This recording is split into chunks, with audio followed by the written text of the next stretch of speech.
Hi friends, recipes കിച്ചണിലേക്ക് എല്ലാവർക്കും സ്വാഗതം. ഞാനിന്ന് വന്നിട്ടുള്ളത് സദ്യയിൽ ഒഴിച്ചുകൂടാൻ പറ്റാത്ത ഒന്നാണ് അവിയൽ. അപ്പോൾ അവിയലിൻ്റെ റെസിപ്പി ആയിട്ടാട്ടോ വന്നിട്ടുള്ളത്. വളരെ സിമ്പിളായിട്ട് തയ്യാറാക്കി എടുക്കാൻ പറ്റുന്നതാണ്. എല്ലാവർക്കും അറിയുന്ന ആവും, എന്നാലും കുറച്ച് പേർക്കൊക്കെ അറിയാത്തവരുണ്ടാവില്ലേ, അവർക്ക് വേണ്ടിയിട്ടാട്ടോ ഞാൻ ഈ വീഡിയോ ചെയ്തിട്ടുള്ളത്. അപ്പോൾ എന്തായാലും വീഡിയോ സ്കിപ്പ് ചെയ്യാണ്ടൊക്കെയാണ്. അതുപോലെ വീഡിയോ കണ്ടുകൊണ്ടിരിക്കുമ്പോൾ ഇഷ്ടമാണെന്നുണ്ടെങ്കിൽ ആ ലൈക്ക് ബട്ടൺ ഒന്ന് ക്ലിക്ക് ചെയ്യാൻ മറക്കരുത്. ചാനൽ സബ്സ്ക്രൈബ് ചെയ്തിട്ടില്ല എന്നുണ്ടെങ്കിൽ ഒന്ന് സബ്സ്ക്രൈബ് ചെയ്ത് സപ്പോർട്ട് ചെയ്യാനൂടെ മറക്കരുത്. അപ്പോൾ എങ്ങനെയാണ് തയ്യാറാക്കി എടുക്കുന്നത് എന്നുള്ളത് നോക്കാം.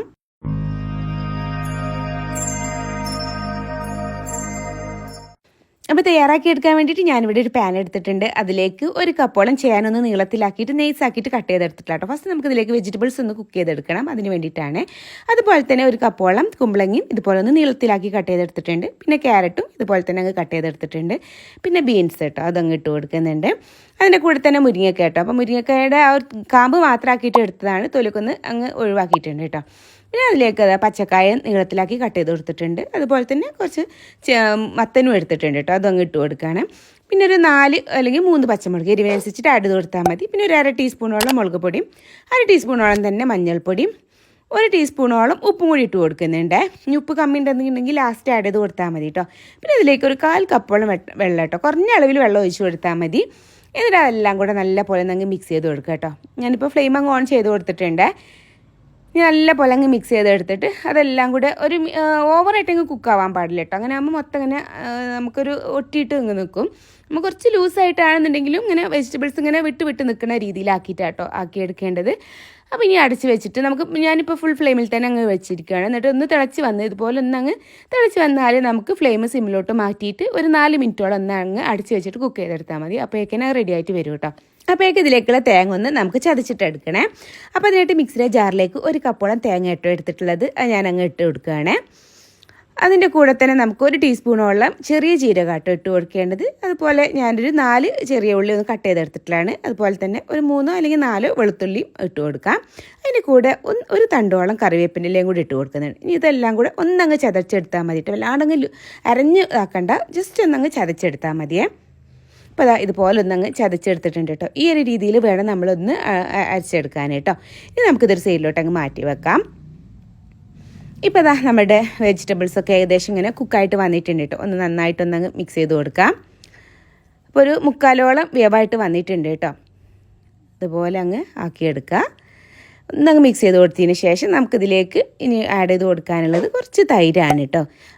കുറഞ്ഞ അളവിൽ പുളിയുള്ള തൈര് തന്നെ വേണം കേട്ടോ. വല്ലാണ്ട് ഓവർ പുളിയല്ല, എന്നാൽ അത്യാവശ്യം പുളിയുള്ള തൈര് നോക്കിയിട്ട് നമുക്കിതിലേക്ക് ആഡ് ചെയ്ത് കൊടുക്കാം. അപ്പോൾ ഞാനൊരു 1/2 കപ്പോളം തൈരാട്ടോ ഒഴിച്ച് കൊടുക്കുന്നത്.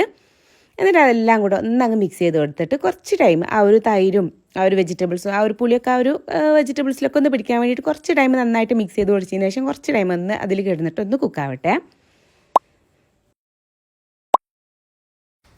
അപ്പോൾ കുറച്ച് ടൈം ഞാൻ ഇതുപോലെ അതിൽ കിടത്തി ഒന്ന് കുക്ക് ചെയ്തെടുത്തിട്ടുണ്ട് കേട്ടോ. അപ്പോൾ ആ ഒരു പുളിയൊക്കെ ആ ഒരു വെജിറ്റബിൾസിലൊക്കെ കുറഞ്ഞ രീതിയിലൊക്കെ പിടിച്ചിട്ടുണ്ടാവും. ഇതിലേക്ക് നമ്മൾ നേരത്തെ ചതച്ച് വെച്ചിട്ടുള്ള തേങ്ങ ഉണ്ടല്ലോ, അത് നമുക്കിതിലേക്ക് അങ്ങ് ഇട്ട് കൊടുക്കാം. എന്നിട്ട് അതെല്ലാം കൂടെ നന്നായിട്ടൊന്നങ്ങ് മിക്സ് ചെയ്തെടുക്കാം കേട്ടോ. എല്ലാം കൂടെ ഇതുപോലെ ഒന്നങ്ങ് മിക്സ് ചെയ്തെടുക്കാം. എന്നിട്ട് കുറച്ച് ടൈം ആ ഒരു തേങ്ങ ഒക്കെ ഒന്ന് ചൂടായി വരുന്നവരെ കുറച്ച് ടൈം നല്ല പോലെ ഒന്ന് മിക്സ് ചെയ്തെടുക്കാം കേട്ടോ. അല്ലാന്നുണ്ടെങ്കിൽ നമ്മൾ ആ ഒരു പച്ചക്കങ്ങ് എടുക്കുകയെന്നുണ്ടെങ്കിൽ പിന്നെ പെട്ടെന്ന് ചീത്തായി പോകും. അപ്പോൾ കുറച്ച് ടൈം ഒന്ന് ഇങ്ങനെ ചൂടാക്കി എടുക്കുകയെന്നുണ്ടെങ്കിൽ കുറച്ച് ടൈം കേടുകൂടാണ്ട് ഇരിക്കുകയൊക്കെ ചെയ്യും കേട്ടോ. അല്ലാന്നുണ്ടെങ്കിൽ രാത്രിക്കൊക്കെ ആകുമ്പോഴേക്കും പെട്ടെന്ന് ചീത്തായി പോവേ.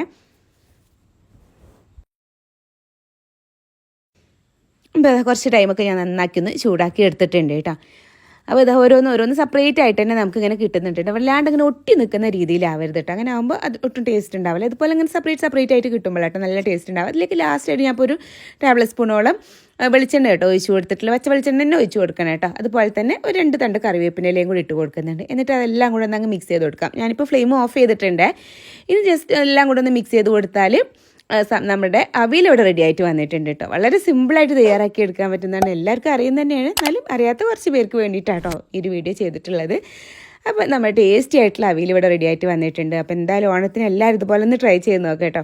ഓണത്തിന് അവിയലില്ലാത്ത എന്തോ സദ്യ എന്ന് പറഞ്ഞ പോലെയാണ്. അപ്പോൾ എന്തായാലും ട്രൈ ചെയ്ത് നോക്കിയതിന് ശേഷം ഫീഡ്ബാക്ക് അറിയിക്കാൻ മറക്കരുത്. അതുപോലെ വീഡിയോ ഇഷ്ടമാണെന്നുണ്ടെങ്കിൽ നിങ്ങളുടെ ഫ്രണ്ട്സ് റിലേറ്റീവ്സ് ആയിട്ടൊക്കെ ഷെയർ ചെയ്യാനും കൂടെ മറക്കരുത് കേട്ടോ. അപ്പോൾ ഇൻഷാ അല്ലാഹ് ഇനി മറ്റൊരു വീഡിയോ ആയിട്ട് വരുന്നവരേക്കും ബായ്, താങ്ക് യു, അസ്സലാമു അലൈക്കും.